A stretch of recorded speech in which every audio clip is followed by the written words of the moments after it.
할렐루야. 그리스도의 평강이 여러분 마음을 꼭 주장하게 하시기 바랍니다. 예수님이 여러분 마음을 항상 주장하는 역사가 있기를 원합니다. 사람은 성숙하는 그런 과정에서 판단과 행동 기준들이 점점 변하게 되어 있어요. 어릴 때는 자기가 좋고 싫은 것이 삶의 기준이에요. 아직도 내가 내 좋은 것만 하고 내 싫으면 하지 않고 이렇게 하고 있으면 그건 아직 어리다 이렇게 생각하면 돼요. 내 싫은 것만 너무 하기 싫고 그것 때문에 굉장히 스트레스가 되고 그렇게 살고 있으면 아직 어린애예요. 분명히 그래요. 조금 성장하면 어떻게 되는가 하면 싫고 글을 넣어도 내한테 이게 유익이 되나 그렇지 않느냐로 이렇게 판단해요. 그래서 좀 싫어도 거기에 대해서 양보할 줄도 알고 참아줄 줄도 알고 그렇게 하는 거예요. 그게 조금 더 성숙한 사람들이에요. 그래서 이 세상의 사람들이 대부분 이렇게 이기적으로 자기 유익을 위해서 그렇게 서로 타협하고 이렇게 하는 게 정치 아니에요. 그러면서 이렇게 살아가고 있죠. 그러나 이거보다 조금 더 성숙하고 이렇게 신앙이 좋은 사람이면 이렇게 세상 가운데 이렇게 좀 훌륭한 사람이라 하면 어떻게 사는가 하면 이기적인 것을 따지지 않고 이제 옳고 그름을 이야기합니다. 이 사회 정의를 이야기하고 어느 것이 맞느냐 틀리냐 그런 것으로 이렇게 판단하고 그렇게 살아가는 것이죠. 이 정도 옳고 그르냐에 따라서 살아갈 수 있다면 그 사람은 그 기준으로 본다면 굉장히 성숙한 거예요. 자, 그런데 예수님은 이 옳고 그름에 따라서 판단하는 그 성숙도를 넘어야 된다라고 이야기를 하고 있습니다. 그것이 바로 오늘 여기에서 이야기하는 하나님의 뜻을 구하고 하나님의 말씀을 구하는 삶을 우리가 살아야 된다. 옳고 그름으로 우리의 인생이 그것으로 판단하며 살아가는 것이 아니라 내 판단 기준이 하나님의 말씀이냐 그렇지 않느냐로 가야 된다 하는 거예요.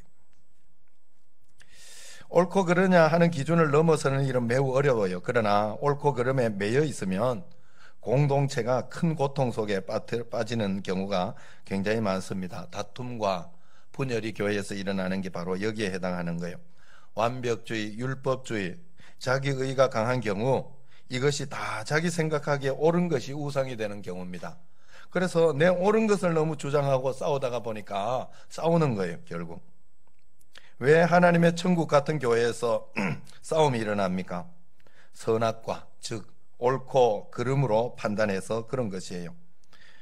순종과 또 질서와 어떤 권위 이런 것으로 하나님의 뜻 가운데 판단하면 그러한 것들이 접어지는 거죠.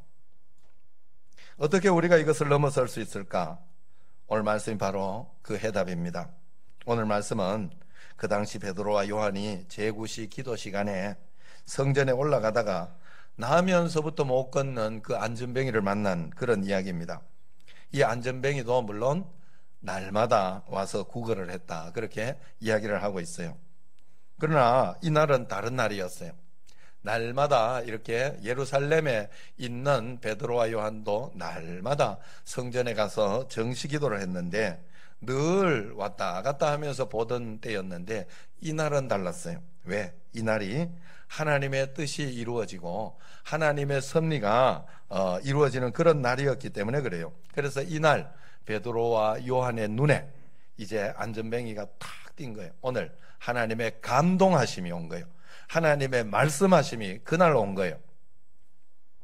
자, 이것은 이런 이야기예요. 언제나 하나님의 역사는 하나님의 시간이지 우리의 시간에 맞춰지지 않는다는 것을 우리가 알아야 됩니다.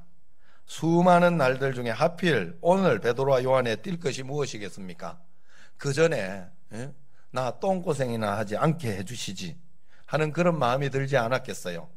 그러나 하나님의 시간은 이때였어요. 그러므로 우리가 언제나 하나님 앞에 신앙생활을 할 때는 내 시간과 내 계획을 하나님께 들이대면 안 돼요. 물론 하나님 내가 이때까지 꼭 필요합니다 하고 정해진 시간이나 이런 것은 그렇게 해야 하지만 우리가 언제나 해야 되는 것은 하나님의 시간과 하나님의 때를 볼 줄 알고 내 자신을 하나님 앞에서 온전하게 만들어낼 수 있는 그런 힘이 우리에게 필요해요. 그래서 항상 내 자신을 돌아보면 돼요. 예?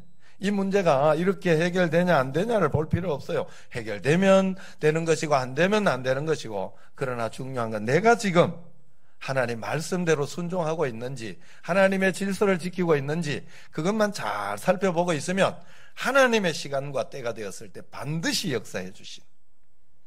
제가 지난 주일하고 이렇게 계속 들었던 말씀 중에 임현수 목사님 말씀이 있어요. 이분이 캐나다에서 굉장히 큰 교회를 하셔요. 그런데 이 목사님이 북한 선교의 이 마음을 가지고 북한을 굉장히 많이 도왔어요. 그런데 북한에 이렇게 갔다가 캐나다 교민으로 간 거죠. 우리 한국은 이중 국적이잖아요. 그래서 캐나다에도 국적을 얻은 거예요. 그래가지고 그 국민으로 갔음에도 불구하고 북한에 잡혀가지고 억류되어서 굉장히 어려움을 겪었어요. 그래가지고 거기에서 나온 게 죄목이 뭔가 하면 선교사를 보내고 또 북한 선교하자 뭐 이런 이야기를 했다고 그게 죄목이 된 거예요. 여러분, 말도 안 되는 사람들은 말이 안 되는 게 말이 돼요. 북한에서는 말이 돼. 그게 법이요. 그게. 야, 그래가지고 무기징역을 받았대. 무기징역. 2년 6개월 동안 굉장히 고생을 많이 했다고 그래요. 2년 6개월 동안. 응? 거기가요, 그냥 무기징역을 받아가지고 감옥에 놔두는 게 아니에요. 매일매일 중노동. 그리고 겨울에는요, 막 양말을 3개 신고 신을 신는데도 막 발이 애리어서 죽을 지경이라고 그래요. 8시간을 하루 노동을 해야 된대요. 석탄을 파내기도 하고 여러 가지로 굉장하대요. 거기 정치범 수용소 이런 데가 장난이 아닌가 봐요. 그래가지고 그래서 하나님 앞에 이렇게 기도하고 하는데, 거기에서 자기가 30년 목회한 것보다 2년 6개월이 하나님께서 자기에게 가르쳐 주신 것이, 그리고 깨닫게 하시고 더 크게 사용하려고 준비하신 것이 더 크더래. 야, 이게 믿는 사람이에요. 그래서 절대로 못 나올 줄 알고 그렇게 있었지만 하나님의 시간과 때가 딱 되니까, 무슨 마음이 드는, 김정은이 마음을 바꿔가지고 김정은이 그래서 석방된 거래요. 신기하잖아요. 그러니까 하나님께서 이렇게 고백하더라고. 2년 6개월 동안 다른 미국에서도 이렇게 힘을 쓰고, 한국에서도 힘을 쓰고, 캐나다에서도 힘을 쓰고, 많은 사람들이 힘을 썼지만 다 막아버렸대. 아무도 도움이 안 됐대요. 그게 아무도 도움이 안 됐대요. 그런데 하나님의 때가 되고 시간이 되니까 탁 풀어주더라는 거예요. 할렐루야. 여러분, 그런 역사가 우리 삶 속에 일어나는 거예요. 기도하는 자에게, 하나님을 정말 믿고 예수 그리스도를 바라보는 자에게. 할렐루야. 그렇게 안 팔리던 이성전도 팔리고, 이성전 지난주 금요일 날 싹 계약하고 딱 끝내. 얼마나 마음 속이 시원하든지. 그렇게 안 팔리던 강화 땅이 왜 하필 지금 팔리고 있어? 나 이해가 안 돼.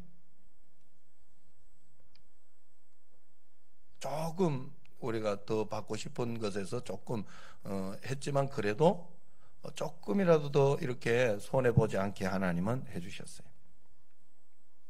여러분, 하나님의 시간과 하나님의 때가 있는 거예요. 언제나 하나님의 역사는 하나님의 시간에 일어나지 내가 원하는 시간에. 그 임현수 목사님 그렇게 이야기하더라. 자기가 계획한 시간이 있었대. 그렇지만 하나님은 그 시간에 역사하지 않더래요. 하나님의 시간에 정확하게 역사하시더라는 거예요. 자, 오늘 이 귀한 날, 이 하나님의 역사의 시간에 안전뱅이는 평상시처럼 그저 무엇을 얻어먹을 수 있을까, 얼마나 구제가 올까, 얼마나 날 도와줄까 이 사람이 하는 그런 마음으로 대사도인 베드로와 요한을 쳐다보았다 그래요. 5절 한번 보세요. 그가, 같이 한번 읽어볼까요? 그가 그들에게서 무엇을 얻을까 하여 바라보거늘 자, 그때 어땠습니까? 베드로와 요한은 그 안전뱅이의 생각대로 구제를 많이 해서 몇 년간 살 수 있는 금전을 도와준 것이 아니에요. 그들에게 이렇게 한꺼번에 많은 돈을 주거나 그렇게 하지 않았어. 매월 내가 너를 도와주겠다, 이 일을 하지 않도록 해주겠다, 이렇게 한 것이 아니다 하는 거예요. 6절 말씀 같이 한번 읽어봅시다. 베드로가 이르되 은과 금은 내게 없거니와 내게 있는 이것을 내게 주노니 나사렛 예수 그리스도 이름으로 일어나 걸으라 하고. 할렐루야. 여기에서 베드로가 은과 금이 없다고 했던 것에 주목해야 돼요. 야, 제가 요번에 노회를 갔더니 노회장님이 이 설교를 하더라고. 예? 이술래 권사님 아드님이 이 설교를 하더라고. 그래가지고 맞다, 내가 다 깨달았어요. 나도 이 말씀을 한번 전해야 되겠다, 제가 생각을 했어요. 왜냐하면 그때 이 이야기를 하더라고. 여러분, 베드로에게 은과 금이 없었겠습니까 과연? 그러더라고. 저는 없다고 생각했거든. 그냥 원래 탈탈 없는 사람이라고 생각. 그렇지 않다는 거예요. 한번 여러분 잘 생각해 보세요. 베드로는 그 당시 대형 교회 목사였다, 이렇게 보면 돼요. 굉장한 대형 교회. 베드로 한마디면 많은 사람들이 도와줄 수 있어요. 밭이라도 팔아서. 2장에 보세요. 거기에 보면 2장에 보면 다 자기의 밭과 모든 것을 팔아서 베드로 이 교회로 오지 않습니까? 그런 상황 속에서 베드로가 이분 좀 도와주고 싶다.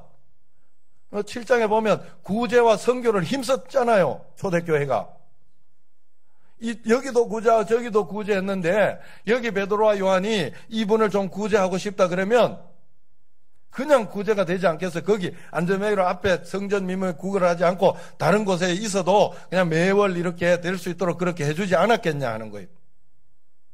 과연 맞다는 거예요. 한 번 설교에 3,000명씩 회개한 그런 역사가 일어난 베드로에게 그런 것이 없었겠냐?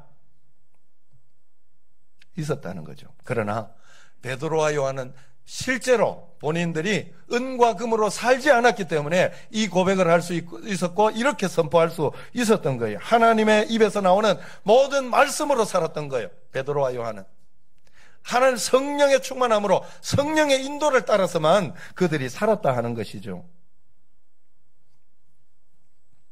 오늘 말씀에서 이야기하는 것은 은과 금은 없어도 괜찮다, 그러나 꼭 있어야 하는 것은 바로 나사렛 예수 그리스도의 이름이다 라는 것이에요. 내 안에 계신 주님, 그분을 진정으로 만난 자만이 하나님 앞에 근본적인 문제를 해결할 수 있다는 것이 바로 오늘 말씀이 아닙니까? 그러므로 우리 삶 속에 우리에게 진정으로 필요한 것은 예수 그리스도 이름으로 일어나 걸으라 했을 때 일어날 수 있는 하나님의 뜻, 하나님의 말씀, 예수 그리스도가 우리에게 있어야 된다 하는 거예요. 그래서 이제 정말 믿는 사람의 판단 기준은 달라야 됩니다. 옳고 그름을 넘어선 하나님의 뜻이냐 그렇지 않느냐가 우리의 판단 기준이 되어야 되는 거예요. 생각해 보세요. 온 인류를 구원한 예수님의 십자가 사건이야말로 옳고 그름을 뛰어넘어 하나님의 뜻을 구한 그런 일이 아니겠습니까? 그래서 예수님은 겟세마네 동산에서 내 뜻대로 마옵시고 아버지의 뜻대로 하옵소서 하고 기도하지 않았습니까? 소냐와 목사님 두 아들을 죽인 원수를 양자 삼았습니다. 옳고 그른 것을 뛰어넘은 거예요. 예수님이 나를 위해 죽으셨음을 믿고 예수님이 마음에 계시니 그 주님을 바라보고 살면 내 안에 변화가 일어나게 되어 있어요. 그래서 용서하고 또 사랑하고 또 이해하고 참아주고 인내하며 그렇게 살아낼 수 있는 거예요. 이면수 목사님은 그 예수님 믿는 믿음으로 거기에서 자기가 정말로 수도원에 들어가서 한 6개월 있고 싶었대요. 하나님이 6개월이 아니라 충분하게 2년 6개월을 그 기도도 사실 응답이 된 거래요. 자기가 그 마음으로 매일매일 그 마음으로 수도원 생활을 한다는 마음으로 지냈대요. 예수 믿는 사람, 예수님이 있기 때문에 그게 가능한 거예요. 더 북한에 대해서 인권운동을 하고 인간적인 운동을 했던 그 어떤 청년은 그 북한에 억류되면서 그 공황을 이기지 못하고 공황 이 상태가 코마 상태에 빠져서 석 달 만에 죽었다는 거 그래요. 하나님을 믿는 사람은 더 극한 어려움과 고통이 있었지만 그것을 이겨내게 되는 것이죠. 예수님이 주인이었기 때문에 그렇습니다. 자, 그러므로 우리는 언제나 하나님의 사랑으로 이 모든 것을 이겨내야 돼요. 하나님의 사랑으로 소문나면서도 얼마든지 옳고 그른 것을 바로잡을 수 있어요. 그래서 틀리면 틀린 대로 그걸 가지고 틀린 대로 잘 하라고 그러는 게 아니라 틀릴 때는 끝까지 거기에 대해서 동의하지 않고 기다리고 있으면 돼요. 그걸 가지고 싸우라는 소리가 아니에요. 선한 싸움 하나님 앞에. 여러분, 요셉을 잘 생각해야 돼요. 여러분, 그래서 예수님을 잘 생각해야 돼요. 예수님의 십자가가 사랑으로 용서하였지만 온 인류의 죄를 바로잡지 않았습니까? 예수님의 십자가 때문에 죄에서 구원받은 사람이 얼마나 많습니까? 오늘도 예수님의 십자가 보혈 때문에 내가 바르게 살려고 하고 하나님 말씀대로 이렇게 올바르게 살려고 하는 사람들이 얼마나 많습니까? 그 사랑 때문에 우리가 그렇게 바로 잡혀진 거예요. 여러분, 가늠하다가 현장에서 잡혀온 여인이 돌에 맞아 죽게 되었을 때 예수님이 그 여인에게 뭐라고 그랬어요? 너 왜 이렇게 잘못했냐? 이것은 잘못인 걸 너 몰랐냐? 다음부터 그러지 마라. 이렇게 이야기하지 않았어요. 옳고 그름을 먼저 가르쳐 준 게 아니에요. 너희 중에 죄 없는 자가 먼저 돌로 치라. 사랑을 먼저 해주셨어요. 한 사람도 여인을 돌로 치지 못하고 돌아가자 예수님이 그 여인에게 나도 너를 정죄하지 않는다. 그러나 가서 다시는 그 죄를 범하지 마라. 그렇게 용서하시고 그 다음에 옳고 그름을 바로 잡아주셨어요. 그러므로 우리가 옳고 그름을 먼저 가지는 것이 아니라 오직 하나님의 뜻, 예수 그리스도의 말씀, 예수 그리스도를 가질 때 우리는 옳고 그름도 덤하여 덤으로 얻을 수 있다 하는 거예요. 옳고 그런 것을 따지고 정죄해서 죄를 그치게 할 수 없습니다. 오히려 하나님의 뜻인 진정한 사랑과 용서, 자비, 양선, 충성, 온유, 절제를 통해서 성령의 열매만이 죄를 그치게 하고 이겨낼 수 있게 하는 것입니다. 중세시대의 교회 권력을 가지고 면죄부를 팔아서 엄청난 부유를 누리고 있을 때 이야기입니다. 그 당시 교회는 로마라는 국가로부터 인정을 받았죠. 그래서 기독교가 국교화되면서 중세교회는 돈과 권력을 동시에 거머쥐게 되었어요. 그래서 왕이 먼저냐 우선이냐 교황이 우선이냐 그러면서 굉장한 싸움이 있었죠. 그러면서 예수 이름의 능력을 의지하는 교회가 아니라 권력과 금력을 의지하는 그런 교회가 되어버렸어요. 그때 중세교회는 돈과 권력은 엄청나게 얻었지만 교회의 본질적 능력을 상실하게 된 것이죠. 그래서 이런 유명한 이야기가 전해지고 있어요.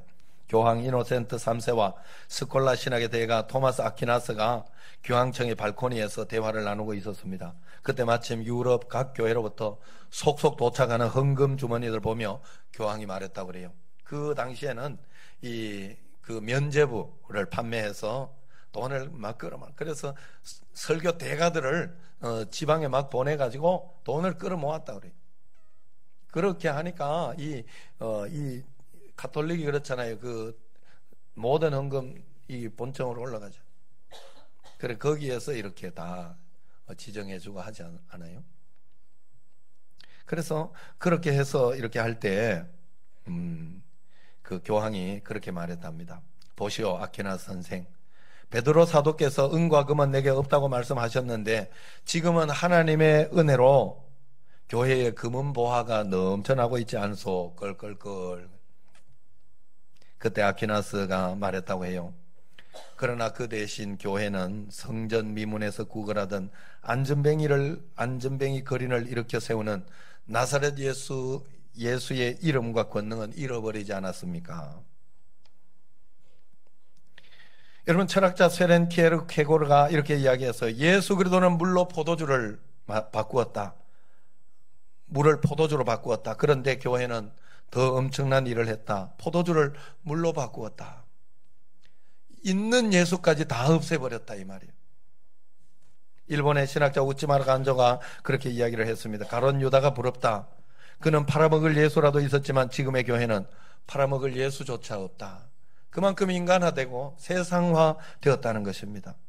이렇게 교회의 본질을 상실한 중세시대, 루터를 비롯한 종교개혁자들은 오직 예수라는 모토로 교회의 본질을 회복시키고자 노력했던 것입니다.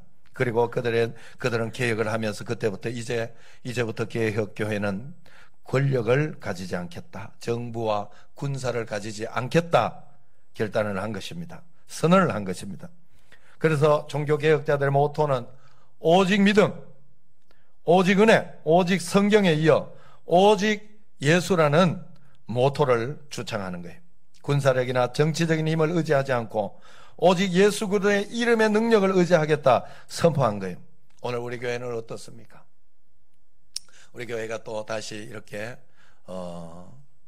교육관도 짓고 그러면서 여러 가지로 조금 좋아지는 그런 모습이 있어요. 그러나 이것 때문에 우리가 하나님 앞에 더 기뻐하고 좋아하고 그런 것이 되어서는 안 되는 거예요. 우리와 함께 하시는 예수님 때문에 행복하고 기뻐해야 되지 않겠어요? 제가 우리 형님이나 형님 교회나 이렇게 가보고 또 제 친구 목사 중에서도 상당교회가 있는 사람도 있고 그런 이야기를 듣고 할 때 이렇게 마음에 질투도 나고 이렇게 그런 마음도 들어요. 그러나 그걸 끝까지 받아들이진 않아요. 왜? 나도 나와 함께 예수님이 계셔 내가 행복하지 않나?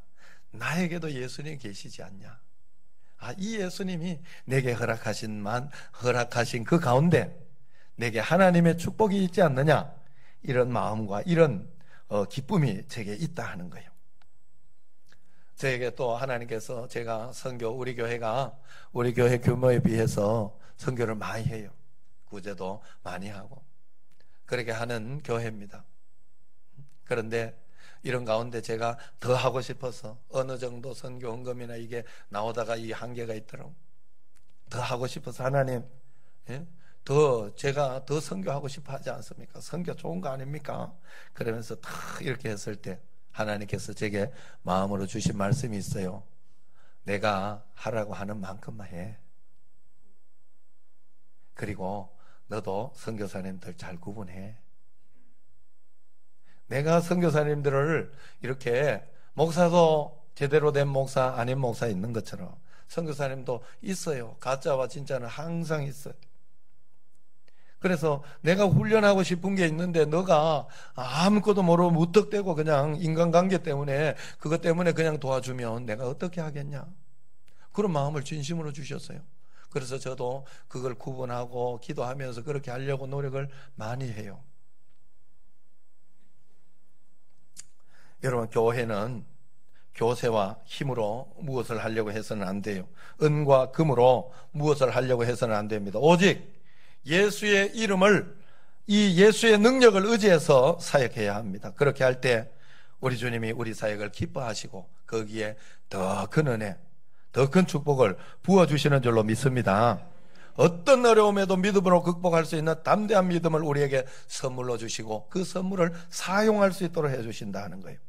우리가 정말 예수 그리스도를 세상에 주고자 할 때 사람들이 단순히 몇 분의 경제적인 도움을 얻는 정도가 아니라 예수님의 능력으로 주저앉아 있는 사람들이 벌떡 일어나 걸으며 또 하나님께 영광 돌리는 사람으로 하나님은 분명히 변화시켜 주실 것이다 하는 거예요. 오늘 말씀 마치려고 합니다. 현대교회는 초대교회처럼 그렇게 많이 가난하지 않아요. 초대교회와 비교할 수 없는 좋은 것들을 많이 가지고 있어요. 개척교회가 힘들고 여러 가지 또 어려운 교회, 그런 교회가 있는데도 우리 노회에서도 이렇게 보면 우리 교회도 이렇게 노회에 노회비도 많이 내고 그렇게 하잖아요. 많이 내다가 보면 많이 내고 뭐 이렇게 혜택 받는 거는 많이 없고 그래 그렇게 하지만 그런 가운데 이렇게 보면 개척교회 목사님들이 어떨 때는 더 이렇게 잘 다니고 그렇게 해외도 다니고 그런 것을 볼 수 있어요. 그리고 그것 때문에 불만하는 사람들이 많아요. 그러나 뭐 저는 그렇게는 생각하지 않아요. 하나님 은혜 가운데 얼마나 힘든데 그렇게라도 힘을 내고 그렇게라도 더 이렇게 잘했으면 좋겠다 하는 그런 마음이 있습니다. 어쨌든 우리 이 사회가 그렇게 요즘 사실 우리가 이렇게 구제하려고 해도 예전에는요 쌀 30kg나 이렇게 주면 굉장히 고마웠어요. 굉장히 마음이 좋고 그랬는데 요즘은 그걸 줄 수가 없어요. 쌀은 남아. 그래가지고 이렇게 정부에서도 나오는 것도 있고 정말 어려우면 정부에서도 나오는 것도 있고 뭐 이래가지고 이걸 어떻게 팔아야 되나 고민할 정도예요. 그래서 여러분 우리가 그런데 이러한 것이 있다고 우리가 좋다 하는 게 아니다 하는 거예요. 우리는 그런 것들이 있지만 그 은과 금 부유하고 유능한 교인들 합리적이고 좋은 시스템들 이런 마이크 장치 이런 것들은 있지만 없는 것보다는 분명히 낫습니다. 그러나 그것이 우리의 힘이 되고 그것을 우리가 의지해서는 안 된다는 거예요. 그렇게 되면 가난한 거린에게 은과 금으로 몇 푼 구제하는 일 정도는 할 수 있겠지만 나사렛 예수 그리스도 이름으로 권세로만 할 수 있는 그런 일어나 걸어 하나님의 능력으로 살아내는 그것은 할 수 없다 하는 거예요. 여러분 돈은 힘이 없어요. 사람도 힘이 없어요. 훌륭한 시스템도 중요하지만 궁극적인 힘은 안 됩니다. 돈과 사람과 시스템은 없는 것보다는 있는 게 낫지만 그래도 나사렛 예수 그리스도 이름에 비할 바가 아니죠. 베드로와 요한에게 은과 금은 없었습니다. 그는 정말로 그렇게 살았어요. 저들에게 그와 같은 것들이 없어도 아무 문제 없는 나사렛 예수 그리스도가 있었던 것입니다. 하나님의 말씀이 그들에게 있었던 것입니다. 오직 성령님의 인도를 받는 것이 그들에게 있었다 하는 거예요. 성도 여러분, 저와 여러분이 믿고 신뢰하는 은과 금에는 진정한 권세가 없어요. 진정한 권세는 오직 나사렛 예수 그리스도 이름에만 있는 줄로 믿습니다. 은과 금은 거린과 같은 우리들을 하루하루 연명시킬 수는 있지만 일어나 걷게 하는 근본적인 문제를 해결하는 능력은 되지 않습니다. 그 능력과 권세는 오직 예수 그리스도께, 오직 예수 다른 이름은 없네. 영광과 존귀와 권세와 찬양 받으실 분 오직 예수 그리스도 그 이름. 할렐루야. 그러므로 모든 문제를 은과 금이 아니라 예수 그리스도 이름의 능력으로 해결하는 저와 여러분이 꼭 되기를 바랍니다. 그리하여서 초대교회와 같이 은과 금으로 할 수 없는 놀라운 일들을 감당해서 이 땅에서 하나님의 쓰임을 받고 하나님의 놀라운 축복의 대상이 되는 여러분과 제가 되기를 주의 이름으로 축원합니다. 기도하겠습니다.